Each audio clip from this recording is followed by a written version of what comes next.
নমস্কার। আজ আমরা একটা খুব মজার কিন্তু গুরুত্বপূর্ণ বিষয় নিয়ে কথা বলবো। বিষয়টা হলো খরচ না কমিয়ে কিভাবে সঞ্চয় বাড়ানো যায়। শুনতে একটু অদ্ভুত লাগছে, তাই না? কারণ ছোটবেলা থেকে আমরা সঞ্চয়ের একটাই ফর্মুলা শুনে এসেছি, আয় বাড়াও আর খরচ কমাও। খরচ কমানো মানেই পছন্দের জিনিস ত্যাগ করা, শখ বিসর্জন দেওয়া, বন্ধুদের সাথে আড্ডা বা রেস্তোরাঁয় খাওয়া কমিয়ে দেওয়া। এই ব্যাপারটাতেই আমাদের যত আপত্তি। জীবনটাকে উপভোগ না করে শুধু টাকা জমানোর কথা ভাবাটা একটা শাস্তির মতো মনে হয়। কিন্তু যদি আমি বলি এমন কিছু উপায় আছে যেখানে আপনাকে আপনার লাইফস্টাইল বা জীবনযাত্রার সাথে খুব বেশি আপোষ করতে হবে না, অথচ আপনার সঞ্চয় পরিমাণ বাড়তে থাকবে, হ্যাঁ, এটা সম্ভব। আজ আমরা সেই পথগুলো নিয়েই আলোচনা করব। এটা কোনো ম্যাজিক নয়, এটা হলো স্মার্ট ফিনান্সিয়াল প্ল্যানিং। তাহলে চলুন শুরু করা যাক। আমাদের আজকের আলোচনার মূল ভিত্তি হলো দুটো শব্দ, আক্রমণ আর রক্ষা। খরচ কমানো হলো রক্ষণাত্মক খেলা, মানে ডিফেন্সিভ গেম। আর আয় বাড়ানো এবং আপনার টাকাকে দিয়ে আরও টাকা রোজগার করানো হলো আক্রমণাত্মক খেলা, মানে অফেন্সিভ গেম। আমরা আজ এই অফেন্সিভ গেমের উপরই ফোকাস করব। প্রথমেই যে বিষয়টাতে নজর দিতে হবে তা হলো আপনার আয়ের উৎস বাড়ানো। দেখুন, আপনার খরচের একটা সীমা আছে। আপনি একটা নির্দিষ্ট পরিমাণের নিচে খরচ করতে পারবেন না, কিন্তু আপনার আয়ের কোনো সীমা নেই, আকাশটা খোলা। তাই আমাদের প্রথম লক্ষ্য হওয়া উচিত কিভাবে আমাদের আয় বাড়ানো যায়। এর জন্য সবচেয়ে সহজ উপায় হলো আপনার বর্তমান চাকরি বা পেশা। আপনি কি আপনার সেরাটা দিচ্ছেন? আপনার পারফরমেন্স কি এমন জায়গায় আছে যার জন্য কোম্পানি আপনাকে প্রমোশন বা ইনক্রিমেন্ট দিতে বাধ্য হবে? বছরের পর বছর একই মাইনেতে কাজ করে গেলে চলবে না।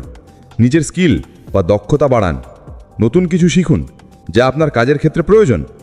কোম্পানির জন্য নিজেকে অপরিহার্য করে তুলুন। তারপর সঠিক সময়ে বসের সাথে মাইনে বাড়ানোর কথা বলুন। নিজের কাজের খতিয়ান, নিজের অ্যাচিভমেন্টগুলো গুছিয়ে নিয়ে যান।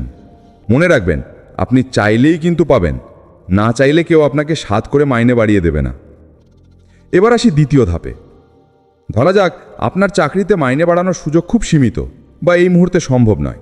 তাহলে কি করবেন? উত্তরটা হলো পার্শ্ব উপার্জন বা সাইড হাসেল।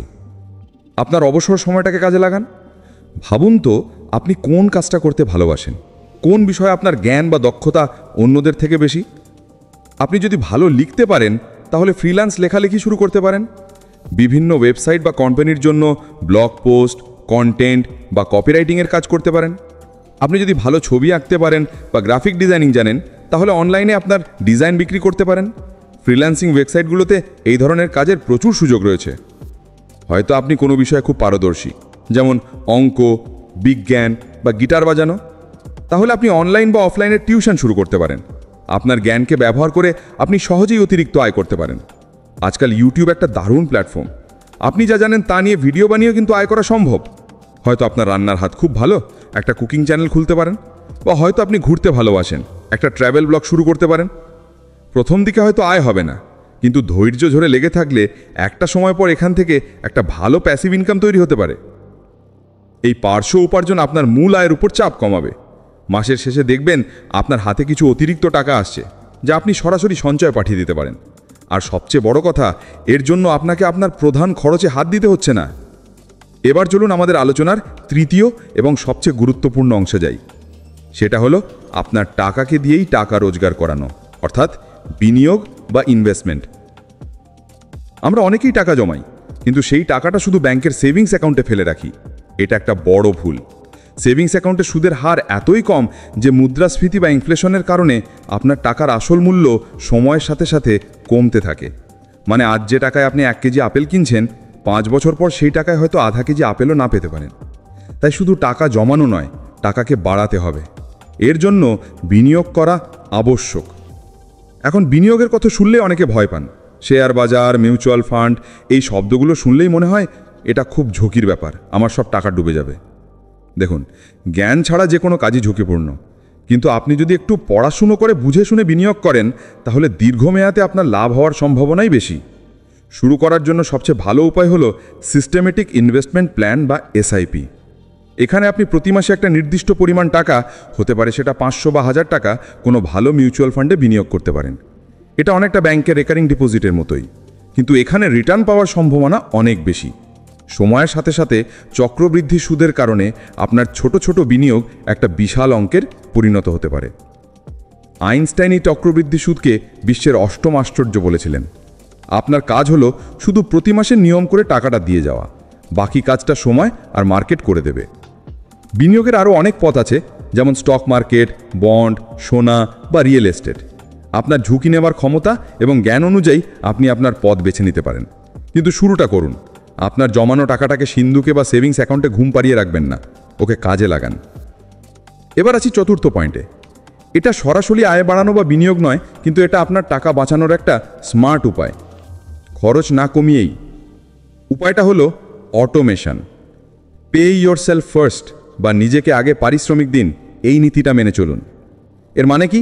এর মানে হলো মাইনে পাওয়ার সাথে সাথে খরচের কথা না ভেবে আগে সঞ্চয়ের অংশটা আলাদা করে ফেলুন। আমরা সাধারণত কি করি? মাইনে পাওয়ার পর সারা মাস খরচ করি আর মাসের শেষে যা বেঁচে থাকে সেটা জমানোর চেষ্টা করি। বেশিরভাগ সময় দেখা যায় কিছুই বাঁচে না। এর বদলে আপনি আপনার ব্যাংক অ্যাকাউন্টে একটা অটোমেটিক ট্রান্সফারের নির্দেশ দিয়ে রাখুন। যেই দিন আপনার মাইনে ঢুকবে তার পরের দিনই যেন আপনার আয়ের 10 বা 15% টাকা অটোমেটিক্যালি আপনার সেভিংস বা ইনভেস্টমেন্ট অ্যাকাউন্টে চলে যায়। এই টাকাটা আপনি দেখতেই পাবেন না, তাই খরচ করার প্রশ্নও আসবে না। বাকি যে টাকাটা আপনার অ্যাকাউন্টে থাকবে সেটা দিয়ে আপনি সারা মাসের খরচ চালান। দেখবেন আপনি ঠিক মানিয়ে নিয়েছেন। এতে আপনার লাইফস্টাইলে কোনো প্রভাব পড়বে না, কিন্তু আপনার সঞ্চয় নিশ্চিত হবে। এবার আসি পঞ্চম ও শেষ উপায়টিতে। এটা সরাসরি আয় বাড়ানো বা বিনিয়োগ নয়, কিন্তু আপনার টাকা বাঁচানোর একটা স্মার্ট উপায়, খরচ না কমিয়েই। উপায়টা হলো আপনার বর্তমান খরচগুলোকে অপটিমাইজ করা। আমি খরচ কমাতে বলছি না, আমি বলছি খরচটাকে আরও বুদ্ধিমানের মতো করা। উদাহরণ দিচ্ছি, আপনার ফোন বা ইন্টারনেটের বিল।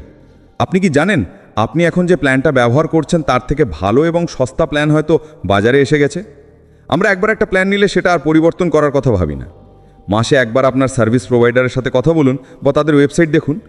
হয়তো একই টাকায় আপনি আরও বেশি সুবিধা পেতে পারেন, অথবা একই সুবিধা আরও কম টাকায় পেতে পারেন। একইভাবে আপনার ক্রেডিট কার্ড।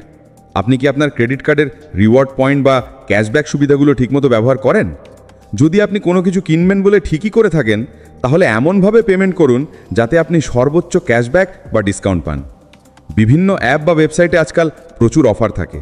কেনাকাটা করার আগে কয়েক মিনিট সময় নিয়ে একটু রিসার্চ করে নিলে আপনি সহজেই কিছু টাকা বাঁচাতে পারেন, যা আপনার সঞ্চয়ের খাতায় যোগ হবে।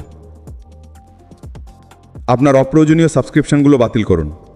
এমন অনেক অ্যাপ বা ওটিটি প্ল্যাটফর্ম থাকে যা হয়তো আমরা প্রথমে 1 মাস ব্যবহার করার পর আর ব্যবহার করি না, কিন্তু প্রতি মাসে তার জন্য টাকা কেটে নেওয়া হচ্ছে। এগুলো খুঁজে বের করুন এবং বন্ধ করুন। এটা খরচ কমানো নয়, এটা হলো টাকার অপচয় বন্ধ করা। তাহলে পুরো আলোচনাটা যদি এক জায়গায় আনি, তাহলে আমরা কি পেলাম? 1. আপনার বর্তমান চাকরিতে নিজের দক্ষতা বাড়িয়ে আয় বাড়ানোর চেষ্টা করুন। 2.